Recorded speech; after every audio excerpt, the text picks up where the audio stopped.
birthday of Dr. Sarvepalli Radhakrishnan. He was a great scholar and idol teacher. A good teacher is like a candle. Teachers make our future bright. We should also obey and respect our teachers. Thank you.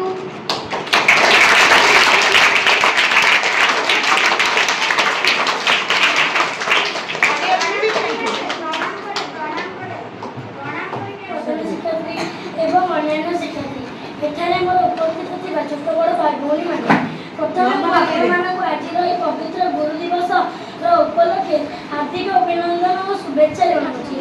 गुरु गु अर्थ अंधकार गु अर्थ ज्ञान अंधकार ज्ञान देते से होती गुरु। सारा समग्र भारत में सेप्टेम्बर 5 तारिख प्रत्येक वर्ष गुरु दिवस पालित हुए। आज आम गुरु दिवस पालन करने एकत्रित होइछु।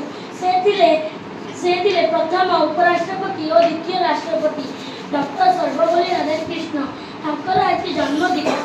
सी 1888 मसीहा सेप्टेम्बर 5 तारिख तमिलनाडु एक छोट गाँ तिरुमनी में जन्म ग्रहण करते। से दिवस टी मन रखे से कहले कि से आदेश देते कि यही दिवस टी मोर मन रखे प्रत्येक शिक्षक शिक्षयित्री सम्मान भाव पूजा कर निजर वक्तव्य शेष।